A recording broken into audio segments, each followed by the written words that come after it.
V tem kratkem videoposnetku bomo pogledali morske alge za vinograd, navodila za uporabo, kako jih in kdaj uporabljamo. Torej prvič jih uporabimo nekje 14 dni pred cvetenjem, ko je list v popko. In sicer 2 litra na hektar. Torej 400 litrov vode, 2 litra biokompleksa morskih alg na hektar.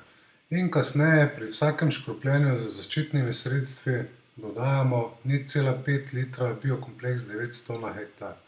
Torej v škropilno mešanico pripravimo vodo, nato alge in kasneje dodajamo vsa ostala sredstva, ki jih uporabljamo.